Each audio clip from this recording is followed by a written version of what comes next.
తనంత తాను నిద్రని తన వశంలో ఉంచుకున్నవారు కారు. అలా ఉంచుకునేది ఎప్పుడు?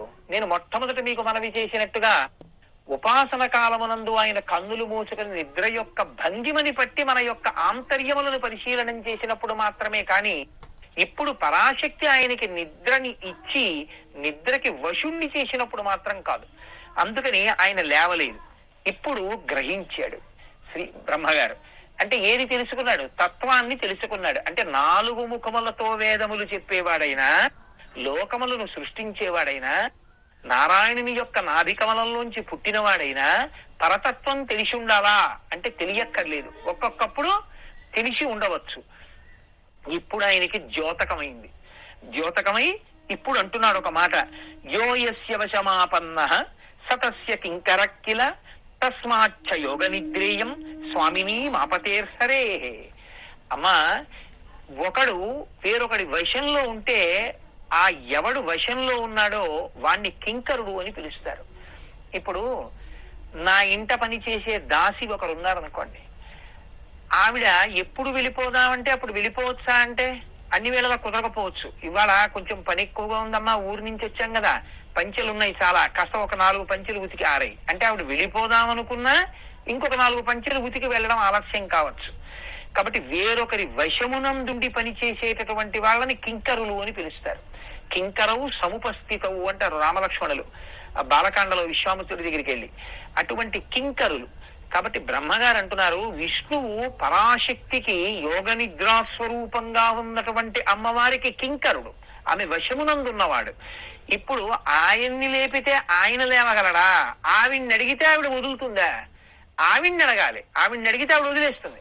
ఏమంటే కొంచెం ఏమనుకోకండి, కాస్త మా ఇంట్లో పనుంది, ఒక్కసారి మీ దాసిని పంపిస్తారేంటి అంటే, అమ్మా రేపు దుగుదు అని ఎలా వదిలి నువ్వు వెళ్ళు అంటే వెళ్ళిపోతుంది. కాబట్టి ఇప్పుడు స్వేచ్ఛ ఇవ్వడం ఎవరి చేతిలో ఉంది? యజమాని చేతిలో ఉంది, కింకరుడి చేతిలో లేదు. కాబట్టి పరాశక్తి నిద్ర నుంచి విడిపించాలా? తాను విడిపించుకోగలడా అంటే తాను విడిపించుకోలేడు, ఆమెకు వశవర్తి అయి ఉన్నాడు. ఇది అంటే ఎవరి అధికారము సార్వభౌమాధికారమో చూపిస్తున్నారు. కాబట్టి ఇప్పుడు ఎవరిని అడగాలి? పరాశక్తిని అడగాలమ్మా, విష్ణువుని విడిపించు. విష్ణువుని నువ్వు యోగ నిద్ర నుండి విడిపిస్తే ఆయన మళ్ళీ ఒక్కసారి పైకి లేచి స్థితికారుడు కనుక రాక్షస సంహారం చేసి నన్ను రక్షిస్తాడు. కాబట్టి తల్లి నువ్వు విడిచిపెట్టాలి. ఇప్పుడు యోగ నిద్రని స్తోత్రం చేశారు. యోగ నిద్ర ఒకరు, అమ్మవారు ఒకరు కాదు, అమ్మవారే యోగ నిద్ర. మీరు చూడండి, లోకంలో డిస్ట్రిక్ట్ కలెక్టర్ అండ్ మెజిస్ట్రేట్ అని ఉంటారు. డిస్ట్రిక్ట్ కలెక్టర్ అండ్ మెజిస్ట్రేట్ అంటే కలెక్టర్ గా ఓసారి మెజిస్ట్రేట్ గా ఓసారి ఉంటారని కాదు. కలెక్టర్ గారిలోనే మెజిస్ట్రేట్ ఉంటాడు, మెజిస్ట్రేట్ లోనే కలెక్టర్ గారు ఉంటారు. కలెక్టర్ గారు ఎక్కడికో వెళ్ళారు, ఒక ఆఫీస్ కి ఆకస్మిక తనిఖీ చేస్తున్నారు, అక్కడ సరిగ్గా పని జరగట్లేదని తెలిసింది. అంతే, అకస్మాత్తుగా అక్కడ ఉన్న ఫైల్స్ అన్నింటినీ కూడా సీల్ చేసేసి తీసుకెళ్లిపోతారు. అంటే ఆయనలో మెజిస్టీరియల్ పవర్స్, న్యాయమూర్తి అధికారం పైకి వచ్చింది. ఆయనలోనే ఉంటుంది న్యాయమూర్తి అధికారం, అది ఎప్పుడు కావాలంటే అప్పుడు పైకి వస్తుంది. అలాగే కలెక్టర్ గా ఆయన అధికారం అలాగే ఉంటుంది. ఆయన ఆఫీస్ నుంచి బయటకు వచ్చేస్తున్నారు, ఓ నిరుపేద కనపడే అయ్యగారు మిమ్మల్ని కలుద్దామని ఎప్పటి నుంచో చూస్తున్నాను, బహుదరిద్రుణ్ణి, ఒక్క 2 ఎకరాలు బంజరు పొలం ఇప్పించండి అన్నాడు. తప్పకుండా మహాజర్ రాసి పట్రా, వెంటనే 2 ఎకరాల పొలం ఇచ్చేశారు. ఇవ్వగలరా? కలెక్టర్ గా అక్కడ ఇచ్చేయగలరు, మెజిస్ట్రేట్ గా సీల్ చేయగలరు. ఇలా ఉండాలంటే ఓసారి, ఇలా ఉండాలంటే ఓసారి ఉంటుంది ఏమిటి? అలా ఏమి ఉండదు. డిస్ట్రిక్ట్ కలెక్టర్ అండ్ మెజిస్ట్రేట్ ఒక వ్యక్తిలోనే ఉన్నట్టు యోగ నిద్రా స్వరూపంగా తన అధికారాన్ని చలాయించగలిగినటువంటి శక్తి అమ్మవారి యందే ఉంది. కానీ ప్రయోజనం యోగ నిద్రా స్వరూపంగా విష్ణువుని విడవాలి. అందుకని ఆ యోగ నిద్ర పరాశక్తి కన్నా భిన్నం కాదు. అందుకని పరాశక్తిని యోగ నిద్రగా స్తోత్రం చేశారు అప్పుడు బ్రహ్మగారు. కీర్తిస్తధామతి ధృతి కిల కాంతిరేవ శ్రద్ధారతిశ్చ సకలేషు జనేషు మాతః నాథ పరం కిల వితర్కశతైః ప్రమాణ ప్రాప్తం మయా యదిహ దుఃఖ గతిం గతేన త్వం చాత్ర సర్వ జగతాం జననీతి సత్యం నిద్రాళుతాం వితరతా హరిణాత్ర దృష్టం త్వం దేవి వేద విదుషామపి దుర్విభాష్య తవ దుర్విభావ్య వేదోపి నూనమఖిలార్థతయా న వేద కస్తే చరిత్రమఖిలం భువి వేద ధీమాన్ నాహం హరి నచ భువో న సురా తధాన్యే జ్ఞాతుం క్షమాశ్చ మునయోన మమాత్మజాశ్చ దుర్వాచ్య ఏవ మహిమా తవ సర్వలోకే యజ్ఞేషు దేవి యది నామ నతే వదంతి స్వాహేతి వేద విదుషో హవనే కృతేపి న ప్రాప్నువంతి సతతం మకభాగదేయం దేవాస్వమేవ విభుదేష్యపి వృత్తిదాసి అన్నారు. ఆయన స్తోత్రం చేస్తూ అమ్మా కీర్తి ధృతి మతి అన్ని స్వరూపాలు నీవే ఉన్నావు, వేదములు నువ్వే ఉన్నావు, నీ ఊపిరే వేదము, నేను నా ఊపిరి వేరు కానట్టే పరాశక్తి ఊపిరి వేరుకారు, కాబట్టి వేదమే ఆవిడ. అమ్మా అటువంటి వేదస్వరూపిణి అయినటువంటి తల్లివి, నీవే నన్ను రక్షించాలి. నిద్రాస్వరూపంతో శ్రీ మహావిష్ణువుని నువ్వు ఇవాళ ఇలా కట్టి పడేశావు. ఆయన నేను ఎంత లేపినా లేవట్లేదు, రాక్షసుల వలన నాకు భయంకరమైన ప్రమాదం వచ్చింది, మధుకైటబులు నన్ను నిగ్రహిస్తున్నారు. తల్లి యజ్ఞేషు దేవి దినామ నతే వదంతి స్వాహేతి వేద విదుషో హవనే కృతేపి. ఒక చిత్రమైన మాట చెప్తున్నారు బ్రహ్మగారు. అమ్మా లోకంలో ఎంతమంది దేవతలకైనా సరే వాళ్ళ ప్రీతి పొందడానికి యజ్ఞం చేసేటప్పుడు హవిస్సునివ్వచ్చు. పిలిచేటటువంటి దేవతల యొక్క పేర్లు మారతాయి. నారాయణ పిలుస్తాం, శివ పిలుస్తాం, సూర్య పిలుస్తాం, వరుణ పిలుస్తాం. కానీ ఎవరిని పిలిచినా ఇది పట్టికెళ్ళి ఇవ్వగలిగినటువంటి శక్తిగా అగ్నిహోత్రుని యందు వ్రేల్చేటప్పుడు మంత్రంలో వాడేటటువంటి మాట ఒకటి మాత్రం ఎప్పుడూ ఒకటే అయి ఉంటుంది. స్వాహేతి, నమో నారాయణాయ స్వాహ, వరుణాయ స్వాహ అని అదే స్వాహ స్వాహ అంటుంటాం. ఆ స్వాహ అన్నమాట స్వాహాదేవి అన్న పేరుతో అమ్మవారే ఇక్కడి హవిస్సు అక్కడ పడేటట్టు, అక్కడ హవిస్సు అగ్ని పట్టుకుని వెళ్లి దేవతలకు ఇచ్చేటట్టు, దేవతలది పుచ్చుకునేటట్టు ఇన్ని కదలికలగా మార్చేటటువంటి స్వరూపం అమ్మవారి యొక్క శక్తి. అంత వేగంగా ఉంటుంది ఆ ప్రక్రియ. కాబట్టి అమ్మ స్వాహాకారం చెప్పకపోతే యజ్ఞాలే లేవు, యజ్ఞాలు లేకపోతే దేవతలకు అన్నం లేదు, దేవతలకు అన్నం లేకపోతే వాళ్ళు తృప్తి పొందరు, వాళ్ళు తృప్తి పొందితే వానలు కురిపిస్తారు, వానలు కురిపిస్తే మనుష్యులు అన్నం తింటారు, మనుష్యులు అన్నం తింటే మళ్ళీ యజ్ఞం చేస్తారు, మళ్ళీ యజ్ఞం చేస్తే దేవతలు అన్నం తింటారు. ఇంత సృష్టి నడుస్తోందంటే మనుష్యులు ఇక్కడ సమస్త భోగములను అనుభవిస్తున్నారంటే పంటలు పండాలి, పంటలు పండాలంటే వాళ్ళు తిన్న అన్నంలో కొంత భాగాన్ని తీసి దేవతలకు యజ్ఞం చేయాలి, ఆ అన్నం దేవతలు తినాలి, తిని తృప్తి పొంది దేవతలు వర్షం కురిపించాలి, వర్షం వల్ల పంటలు పండి మళ్ళీ మనుషులు అన్నం తినాలి, మళ్ళీ మనుషులు యజ్ఞం చేసి దేవతలకు అన్నం పెట్టాలి. ఈ చక్రాన్ని అంతటినీ ఎవరు నడిపిస్తున్నారు? స్వాహ అన్న నీ నామం, నీ పేరు, నీ శక్తి, నీ రూపం నడిపిస్తోంది ఈ బ్రహ్మాండాన్ని. ఇంత గొప్ప తల్లివి నువ్వు. కాబట్టి తల్లి నీవు అనుగ్రహించి ఆ శ్రీ మహావిష్ణువుకి పట్టుకున్నటువంటి నిద్ర విడిపించేశావా? ఆయన నన్ను రక్షిస్తాడు స్థితికారుడు కనుక, నువ్వు ఆయనకు ఆ కర్తవ్యాన్ని అప్పజెప్పావు కనుక, కాబట్టి అమ్మా విడిచిపెట్టవలసింది అని ప్రార్థన చేశారు. అప్పుడు తల్లి ఒక్కసారి విడిచిపెట్టేసింది. విడిచిపెట్టేగానే విస్పందిత శరీరోసౌ యదా జాతో జనార్దన ధాతా పరమికాం ప్రాప్తో ముదం దృష్టా హరిం తతః. ఒక్కసారి ఆ నిద్ర విడిచిపెట్టగానే ఆ కన్నులు తామరపత్రములు తెరిచినట్టుగా ఇలా తెరిచి ఒళ్ళు విరుచుకుని ఒక్కసారి ఆ ఒళ్ళు విదిల్చుకుంటారే, విరిచారంటారు, అలా ఒళ్ళు విదిల్చుకుని లేచి నిలబడినటువంటి ఆ విష్ణు రూపాన్ని చూసి ధాత ఆ బ్రహ్మగారు ఎంతో ముదాన్ని, ఎంతో సంతోషాన్ని పొందారు. పొందిన తరువాత బ్రహ్మగారు శ్రీ మహావిష్ణువుకి విజ్ఞాపన చేశారయ్యా, మధుకైటబులు అనేటటువంటి రాక్షసులు వీళ్ళిద్దరు నువ్వు నిద్రపోతూ ఉండగా నీ కర్ణ మలంలోంచి పుట్టారు, వీళ్ళు నన్ను ఈ పదవిలో ఉండకూడదు అని నిగ్రహిస్తున్నారు, నేను వారితో యుద్ధము చేయగలిగిన సమర్థుడను కాను, స్థితికారుడమైన నిన్ను నిద్ర లేపితే నిద్ర లేవలేదని యోగమాయా స్వరూపమైన పరాశక్తిని ప్రార్థన చేసి నిన్ను ఆవిడి నుంచి విడిపించాను, కాబట్టి ఇప్పుడు నువ్వు నీ శక్తిని ప్రదర్శించి ఆ రాక్షసుల్ని నిగ్రహించి నాకు రక్షణ కల్పించవలసింది అని ప్రార్థన చేశారు. శ్రీ మహావిష్ణువు ఆ మధుకైటభులతో యుద్ధం చేశారు. ఎన్ని సంవత్సరములు యుద్ధం చేశారు? వాళ్ళిద్దరు ఒక పక్క, విష్ణు ఒక్కరు ఒక పక్క. ఎందుకు యుద్ధం చేస్తున్నారు? వాళ్ళిద్దరినీ చంపాలి. వాళ్ళిద్దరు ఎందుకు యుద్ధం చేస్తున్నారు? ఒంట్లో బలం ఉంది కాబట్టి. వాలి కనపడ్డ వాళ్ళందరితో యుద్ధం చేయడం, ఒంట్లో బలం ఉంది కాబట్టి. రావణాసురుడు అందరి దగ్గరికి వెళ్ళి యుద్ధం చేయడం, ఇదో అహంకారం. వాళ్ళిద్దరు ఎందుకు యుద్ధం చేస్తున్నారు? ఇంత శక్తి అమ్మవారు ఇచ్చింది, ఇంత శక్తి ఉందని ఉత్తినే కూర్చుంటే వాళ్ళకి తోచదు, కాబట్టి ఎవరినో ఒకళ్ళని కొడుతూ ఉండాలి, ఎవరో ఒకళ్ళని బాధ పెడుతూ ఉండాలి, అందుకు యుద్ధం చేస్తున్నారు వాళ్ళు. ఇది రాక్షస ప్రవృత్తి అంటే. తప్ప వాళ్ళకి విష్ణువుతో ఏమైనా కోపానికి కారణం ఉందా? వీళ్ళ ఇద్దరి మధ్య యుద్ధానికి ఏదైనా హేతు ఉందా?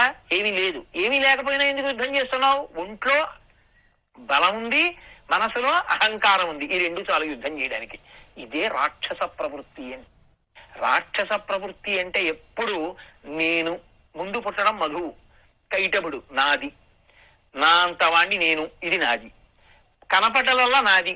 బ్రహ్మగారు కూర్చునేటటువంటి తామర పువ్వు వాళ్ళకెందుకు అంటే ఏది కనపడితే అది నాది, నాది చేసేసుకోవాలి. నా అంతవాణ్ణి నేను. అహంకార మమకారములే మధుకైటబులు. కాబట్టి ఇప్పుడు ఈ మధుకైటబులు ఇద్దరు కోరుకోని కోరికంటూ ఏమీ ఉండదు. అది ఎక్కడి వరకు ఉంటుంది? ఈ బుద్ధి వ్యగ్రత ఎందు ఎదురుగుండా ఉన్నవాడితో వైషమ్యమునకు కారణం లేకపోయినా యుద్ధం చేస్తారు. కాబట్టి విష్ణువుకి మధుకైటబులకి యుద్ధం జరుగుతోంది. మరి విష్ణువు ఎందుకు యుద్ధం చేయాలి? ఆర్తత్రాణపరాయణుడు, స్థితికారుడు. ఎవరైనా గొంతెత్తి పిలిచారో రక్షించి తీరాలి. అది ఆయన లక్షణం, ఆయన చేసుకున్న ప్రతిజ్ఞ అది. అందుకే అది స్థితికార లక్షణంలో ఉండేటటువంటి గొప్ప గమ్మత్తు. దీన్ని దేవీ భాగవతంలో కన్నా ఇంకా అద్భుతంగా చూపిస్తారు. భాగవతంలో గజేంద్ర మోక్ష ఘట్టంలో అప్పటి వరకు ఎన్నడూ భగవంతుడికి పూజ చెయ్యనటువంటి గజేంద్రుడు ఒకసారి మొసలి వచ్చి పట్టుకుని తన ఒంట్లో ఓపికంతా అయిపోయి మృత్యువుకి బాగా దగ్గరైపోయిన తర్వాత ప్రార్థన చేశాడు. ప్రార్థన చేసినప్పుడు కూడా ఎలా ప్రార్థన చేశాడు? ఫలానా వారు వచ్చి తనని రక్షించాలని ప్రార్థన చేయలేదు. ఎవ్వని చేజనించు జగమెవ్వని లోపల నుండి లీనమై ఎవ్వని ఎందుడిందు పరమేశ్వరుడెవ్వడు, మూల కారణం బెవ్వడు, అనాది మధ్యలయుడెవ్వడు, సర్వము తానయైన వాడెవ్వడు, వాణియాత్మభౌ ఈశ్వరునే శరణంబు వేడెద. ఎవడు ఈ లోకములనన్నింటినీ రక్షించవలసిన అవసరం ఉన్నవాడో వాడు రావాలన్నాడు. ఎవడి ఎందు పుట్టి పెరిగి లయమవుతున్నాయో వాడు రావాలన్నాడు. ఇప్పుడు ప్రధానంగా మొసలి నుండి రక్షించేవాడు రావాలి. అందుకే మిగిలిన దేవతలందరూ ఎవరిని పిలుస్తున్నారో తెలియక లేచినా కూర్చున్నారు. ఎవరు లేవాలి? స్థితికారుడు మొసలి నుంచి రక్షించాలి. కాబట్టి విష్ణువు బయలుదేరి రావాలి. ఇన్నాళ్ళు నన్ను ఎప్పుడూ పిలవలేదు, మొసలి పట్టుకున్న తర్వాత ఏడుస్తున్నావా, ఇప్పుడు నేను ఎందుకు రావాలి? ఆయన అనడం. ఎందుకు అనడం? త్రికరణ శుద్ధిగా పిలిస్తే వచ్చేటటువంటి లక్షణం ఉన్నవాడు, శరణాగతి చేస్తే వెంటనే పలికేటటువంటి ప్రతిస్పందించేటటువంటి స్వభావం ఉన్నవాడు. అందుకే లీలతో నామరాలింపడే మొరగుల మొరలెరుంగుచు తన్ను మొరగువాడు అన్నాడు గజేంద్రుడు. నేను పిలిస్తే తన యొక్క స్థితిని మర్చిపోయి ఎలా వస్తున్నానో కూడా చూసుకోకుండా పరిగెత్తుకొచ్చేటటువంటి లక్షణం ఉన్నవాడిని పిలుస్తున్నానన్నాడు. ఇప్పుడు ప్రహ్లాదుడికి వచ్చినట్టు అక్కడే స్తంభంలోంచి వస్తే సరిపోదు. అల వైకుంఠపురంబులో నగరిలో ఆమూల సౌధంబుదాపల మందార వనంతరం ప్రాతేందు కాంతోపలోత్తల పర్యంకరమా వినోదియగు ఆపన్న ప్రసన్నుండు విశ్వల నాగేంద్రము పాహీ పాహీయన కుయ్యాళించి సౌరంభియై సిరికింజప్పక శంకరచక్రయుగముంచేదోజి సంధింపకే పరివారంబును జీరడబ్రగపతిన్ మన్నింపడు ఆకర్ణికంతరధమ్మిల్లము చక్కనొత్తర వివాద ప్రోద్ధిత శ్రీ కుచోపరి చేవాంచలమైన వీడెడు గజప్రావనోత్సాహి. తనని తాను మరిచిపోయి రావాలి. ఇది స్థితికార లక్షణములకు ఉండేటటువంటి ప్రధాన ధర్మం. ప్రార్థించిన వారిని రక్షించాలి, ధర్మాన్ని నిలబెట్టాలి. కాబట్టి ఇప్పుడు విష్ణువు అందుకు యుద్ధం చేయాలి. మధుకైటబులు ఎందుకు యుద్ధం చేయాలి? మమ్మల్ని చంపేవాడు లేడు, మేము కోరుకుంటేనే చేస్తాం, మాకిదో వరం ఉంది పరాశక్తి దగ్గర. అందుకని ఒంట్లో ఉన్నటువంటి బలం చేత, మనసులో ఉన్న అహంకారం చేత మధుకైటబులు యుద్ధం చేస్తారు. ఇద్దరి మధ్య భయంకరమైన యుద్ధం జరిగింది. ఎన్నాళ్ళు జరిగింది యుద్ధం అన్నారు? 5 వర్ష సహస్రాణి మయా యుద్ధం కృతం కిల న శ్రాంతౌ దానవౌ ఘోరౌ శ్రాంతోహం చైవ తద్భుతం పగతం మే బలం శౌర్యం కస్మాచ్చేమా వనామయౌ కిమత్ర కారణం చింత్యం విచార్య మనసాత్విహ. ఒక్కసారి ఆయన ఆలోచించాడు. అరే 5000 సంవత్సరములు యుద్ధం చేశాను, ఇప్పటికి ఇంత యుద్ధం చేసినా వీరిద్దరూ నా చేత నిగ్రహింపబడలేదు. వీళ్ళిద్దరూ యుద్ధం చేస్తూనే ఉన్నారు, మరణించట్లేదంటే వీళ్ళకింత శక్తి ఎక్కడిది? కాసేపు అసలు ఆలోచించాలి. ఇలా యుద్ధం చేస్తే కుదరదు. ఎక్కడిదో ఆలోచిస్తే తప్ప వీళ్ళని మట్టు పెట్టడం కుదిరే విషయం కాదు. కాబట్టి ఆయన అలిసిపోయిన వాడై అలిసిపోయినట్టే ఒక చోట కూర్చున్నాడు. వాళ్ళిద్దరూ, వాళ్ళకి యుక్తాయుక్త విచక్షణ ఉంటుందండి, ధర్మం ఏముంటుంది? అలిసిపోయి కూర్చున్న వాడి మీద ఇద్దరు వచ్చి యుద్ధానికి వచ్చారు. ఆయన అన్నాడు, శ్రాంతే భీతే త్యక్త శస్త్రే పతితే బాలకే తథా ప్రహరంతి న వీరాస్తే ధర్మయేష సనాతనః 5 వర్ష సహస్రాణి కృతం యుద్ధం మయాస్తిహ ఏకోహం భ్రాతరువాం చ బలినౌ సదృశౌ తథా కృతం విశ్రమణం మధ్యే యువాభ్యాం చ పునః పునః తథా విశ్రమణం కృత్వా యుద్ధేహం అస్త్ర సంశయః తిష్టంతం హి యువాం తావద్బలవంతౌ మదోత్కటౌ విశ్రామ్యహం కరిష్యామి యుద్ధం వా న్యాయమాగతః. మీరు ఇద్దరు, నేను ఒక్కణ్ణి. ఇద్దరితో ఒక్కణ్ణి పోరు సలిపి సలిపి సలిపి ఉన్నాను. అరగంట కాదు, గంట కాదు, రోజు కాదు, నెల కాదు, సంవత్సరం కాదు, 5 ఏళ్ళయింది. నేనెంత పడలిపోతాను. ఇద్దరు కాబట్టి ఒకరు యుద్ధం చేస్తుంటే ఒకరు నిలబడి విశ్రాంతి తీసుకుంటున్నారు. నాకు అది కుదరలేదే. నేనిప్పుడు విశ్రాంతి తీసుకుంటుంటే మీ ఇద్దరు నా మీద కలిగిపడడం మంచిది కాదు. మీరు ధర్మం తెలుసున్నవారు అన్నారు. ఎందుకని అంటే ముక్కోపి ధర్మం తప్పేవాడు పొగట్టకి లొగ్గుతాడు. కాబట్టి ఆయన అన్నారు శ్రాంతి భీతే చక్త శస్త్రే. ఎప్పుడూ కూడా జంకిన వాణ్ణి, అలిసిన వాణ్ణి, అస్త్రాన్ని విడిచిపెట్టేసినటువంటి వాణ్ణి, పడిపోయిన వాణ్ణి, చిన్నపిల్లవాణ్ణి, ఇలాంటి వాళ్లతో యుద్ధం చేయకూడదు. నేను అలిసిపోయి ఉన్నాను, పక్కన విశ్రాంతి కోసం కూర్చున్నాను. ఇప్పుడు మీరు నన్ను ఇలా ఇబ్బంది పెట్టడం బాగులేదు. కాబట్టి మీరు కొంతసేపు నాతో యుద్ధం చెయ్యొద్దన్నారు. వాళ్ళన్నారు వాళ్ళకి కూడా కావలసింది ఏమిటంటే యుద్ధం కావాలి. ఇప్పుడు ఈయన కాని పడిపోయాడు అనుకోండి, వాళ్ళ ఊహలో పడిపోతే వాళ్ళకి యుద్ధం చేసే అవకాశం ఇది. అందుకని వాళ్ళన్నారు నద్వద్య శరణం యామి విద్యాం శక్తి సుకామదాం వినా తయా నసిద్ధ్యంతి కామాః సమ్యక్ ప్రసన్నయా. సరే అన్నారు. ఈలోగా స్వామి ఏం చేశారు, శ్రీ మహావిష్ణువు ఒక్కసారి పరాశక్తిని ప్రార్థన చేశారు. అమ్మా, నిన్ను నేను శరణాగతి చేస్తున్నాను. నాకు ఇప్పుడు ఇంకొక ఉపాయం కనపట్టలేదు. అన్ని ఉపాయములను విడిచిపెట్టేసి భగవంతుడే ఉపాయము నమ్మి నువ్వే రక్షించాలి అని తన బుద్ధినంతటినీ తీసుకెళ్లి పరమేశ్వరుడి యొక్క పాదముల దగ్గర న్యాసం చేసినటువంటి స్థితికి శరణాగతి అని పేరు. ఆ శరణాగతి యందు ఇంకా తన ప్రయత్నం ఏం ఉండదు. ఇంకా తనని తాను రక్షించుకునే ప్రయత్నం ఏం చెయ్యడు. కేవలంగా ఈశ్వరుడి మీదే నమ్మకం ఉంచేస్తాడు. అది అంత తేలికైన విషయం కాదు. అన్ని ప్రయత్నాలు విడిచిపెట్టి సర్వధర్మాన్ పరిత్యజ్య మామేకం శరణం వ్రజ అహం త్వా సర్వపాపేభ్యో మోక్షయిష్యామి వాశుచ అంటారు మహానుభావుడు. భగవద్గీతలో గీతాచార్యుడు అన్ని ఉపాయములను విడిచిపెట్టి నేనే ఉపాయమని ఎవరు నన్ను శరణాగతి చేస్తున్నారో వారిని నేను రక్షిస్తాను అంటారు.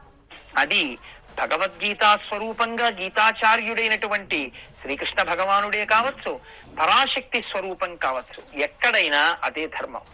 అన్ని ఉపాయములను విడిచిపెట్టి శరణాగతి చేసినటువంటి వారికి సజ్జ ఫలితంగా అప్పటికప్పుడు ఈశ్వరానుగ్రహం కలుగుతుంది. కానీ నోటితో చెప్పడం వేరు. శ్రీ వెంకటేశ చరణం శరణం ప్రపద్యే అని 10 శ్లోకాలు చెప్పడం తేలిక. కానీ త్రికరణ శుద్ధిగా అన్ని ప్రయత్నాలు విడిచిపెట్టి భగవంతుని యందే బుద్ధిని రక్షణ భారమును న్యాసము చేసి తాను నిలబడగలిగినటువంటి ప్రజ్ఞ, భగవంతుని యందు కదిలిపోనటువంటి అపారమైన నమ్మకము భక్తి ఉన్నవాడికి తప్ప కుదిరేటటువంటి విశేషము కానే కాదు. అందుకే ఎవరో ఎక్కడో మహాత్ములైన వారు తప్ప నిజానికి శరణాగతి చెయ్యలేరు. శరణాగతి చిట్ట చివర ఏ ఫలితమో జ్ఞాన మార్గమునందు చిట్ట చివర కూడా అదే ఫలితం. జ్ఞాన మార్గం చివర ఏ ఈశ్వర సాక్షాత్కారమో, ఏ ఈశ్వరుని యందు తాను కలిసిపోతాడో శరణాగతి యందు కూడా అదే లభిస్తుంది. అందుకే పెద్దలైన వారెవ్వరూ కూడా శరణాగతి అనేటటువంటి విషయాన్ని విస్మరించి మాట్లాడరు. కానీ ఆ శరణాగతి చేసేటప్పుడు నన్ను నేను రక్షించుకోలేను, ఈశ్వరుడే రక్షిస్తాడన్న భావం మాత్రం స్థిరంగా నిలబడాలి. ఇప్పుడు అటువంటి భావనతో శ్రీ మహావిష్ణువు పరాశక్తికి శరణాగతి చేశారు. కాబట్టి శరణాగతి సజ్జ ఫలితం ఇస్తుంది. అలసట నుంచి లేస్తే కుదరదు, వెంటనే యుద్ధం ప్రారంభమవుతుంది. ఇప్పుడు అమ్మవారు శ్రీ మహావిష్ణువుని ఎంత గొప్పగా అనుగ్రహించిందో, ఎటువంటి స్వరూపంతో ఏ తల్లి వరాలిచ్చిందో ఆ తల్లే రాక్షసుల్ని ఎలా మాయలో ముంచిందో, ఎలా ముంచి మధుకైటబులనేటటువంటి రాక్షసుల్ని శ్రీ మహావిష్ణువుతో సంహరింపజేసి మధుకైటబ సంహారం చేసిన వాడు శ్రీ మహావిష్ణువన్న కీర్తిని యశస్విని అయి ఆ తల్లి వాళ్ళకి ఇచ్చిందో ఆ అద్భుతమైనటువంటి ఘట్టాన్ని రేపటి రోజున మీకు వివరణ చేస్తాను.